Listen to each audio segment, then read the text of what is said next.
Carnival is the biggest and, I would argue, most successful and most influential company when it comes to cruises. In 1989, they surpassed $1 billion in revenue, and by 2024, that number had grown to surpass $25 billion. 2/3 of that revenue comes from ticket purchases, while the other third comes from onboard revenue, the money that the passengers spend while on the cruise for extra stuff, like drinks or maybe gambling. In 2024, they reported 13.5 million passengers, which represents around 42% of the global market, while their closest competitor, Royal Caribbean, only held a 27% share of the market. The company operates multiple cruise lines around the world, including P&O Cruises in the United Kingdom, Costa Cruises in Italy, and Ada Cruises in Germany, all of which carry over 1 million passengers each year. But of course, their most popular and most recognizable brand is, in fact, Carnival, based in Miami, Florida. The Carnival cruise line currently consists of 29 ships categorized under 10 different classes, with 5 additional ships under contract for construction set to debut by 2033. As I'm sure you can already tell by all of this, they offer a variety of options for anyone looking to spend their vacation on a cruise ship. The industry has practically exploded over the past 50+ years, with more people going on cruises now than ever before, and Carnival has been the #1 company to benefit from it.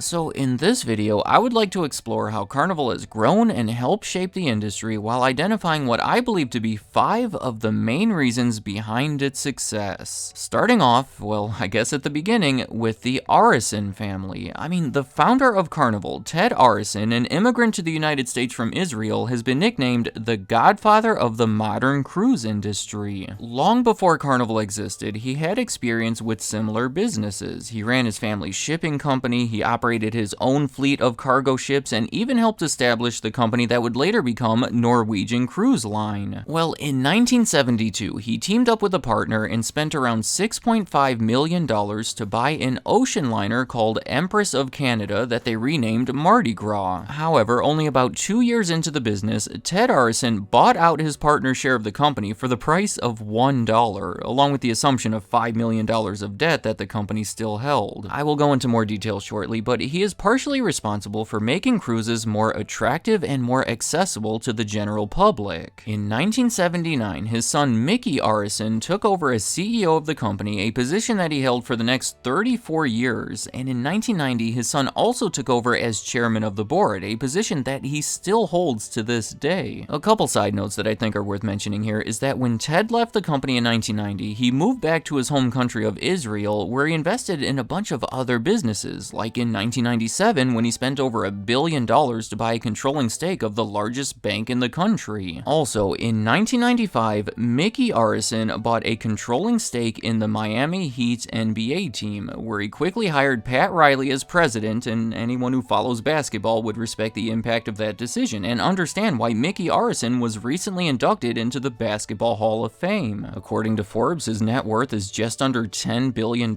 so Ted and Mickey Arison have proven themselves to be impactful businessmen behind multiple companies. My next reason behind their success is going to be the Love Boat, and I realize this might sound ridiculous at first, but give me a minute to explain. Before the 1970s, the vast majority of people had never been on a cruise. It was like less than 1% of the country. I do not even think that most people realized they existed. Well, the Love Boat premiered in September of 1977, and for the next decade, it was one of the most popular shows on television. It took place on a cruise ship and is credited with introducing the concept to millions of people across the country. Simply put, people would watch the show and it would make them want to go on a cruise. To be clear, the concept was already creeping into pop culture, but the show really propelled it forward as the single greatest example of it. Another great example you might recognize would be the song "We Are the Champions" from Queen. You know that one line where he says, "It's been no bed of roses, no pleasure cruise," which oddly enough was released within weeks of the first episode of The Love Boat. Considering Carnival Carnival, Royal Caribbean, and Princess had all started within the past 12 years. They were all emerging companies that were greatly benefiting from the popularity of the show. In fact, Princess specifically was the brand of ship featured on the show, and the actor who played the captain of the boat, Gavin MacLeod, later became their spokesperson for an unprecedented 35 years, which, believe it or not, is related to the next reason on my list, reinvesting. 3 years into the business, very early on, Carnival started turning a profit, and that money was instantly reinvested, resulting in a fleet of 4 cruise ships by the end of that first decade. 1982 marked the debut of the Tropical, considered to be kind of a turning point within the industry. At the time, most cruise ships, including those first 4 bought by Carnival, were repurposed ocean liners, meaning they were older ships originally built to transport people long distances that were converted into entertainment-focused cruise ships. To be clear, competing companies, including Royal Caribbean, already had ships built for this purpose, but the scale and the timing of the Tropicals sort of sparked a new trend where a bunch of cruise ships were now being built. I do want to mention that the Tropical is also notable because it was the first Carnival ship to have that iconic red, white, and blue whale's tail-shaped funnel that has since become a distinguishing feature on their ships, helping shape the brand's identity. In 1987, Carnival had an initial public stock offering that raised almost $400 million that, again, was reinvested, specifically when they bought Holland America Line shortly after that, which is considered to be their first major acquisition. The deal included 4 cruise vessels along with hotel and land operations that were reported to increase their capacity by about 50%. That was then followed by other acquisitions and purchases that allowed them to serve new people in new markets around the world, but the biggest one of these was in 2003 when they bought P&O Princess Cruises for over $5 billion.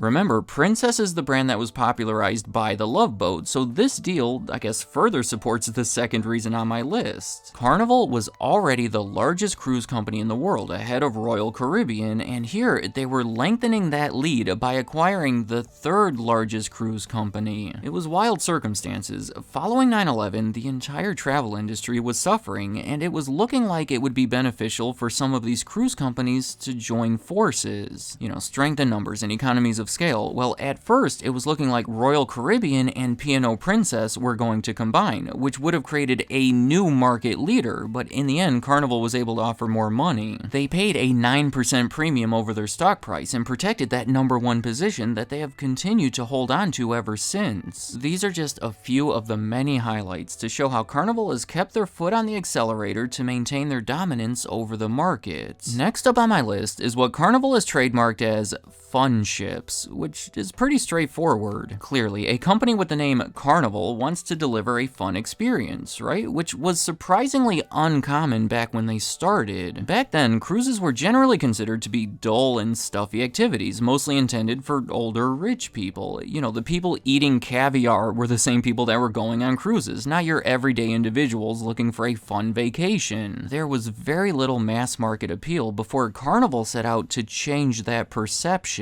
They say on their website that they revolutionized the cruise industry with a vision to make a vacation experience once reserved for the wealthy accessible to everyone. Compared to the typical cruise available at the time, Carnivals were generally slower, shorter, and much less expensive. They would include casinos and discos and water slides and all these other activities to create a party-like atmosphere to entertain the passengers. In short, going on a cruise became much more about the journey rather than the destination, which I think you will agree has become the new standard for cruise ships. I think of this as like a Chuck E. Cheese situation. The games are mostly there to keep everyone entertained while they're waiting for the pizza to come out, but then in the end, the games often end up being the most memorable part of the experience. My final reason behind the success of Carnival is mostly an extension of the previous one, and that is going to be their marketing. When offering something that is so new and different from what most people have come to expect, you really have to make an effort to put the word out about it, and Carnival has been doing that from the very beginning. The first ever voyage taken by a Carnival cruise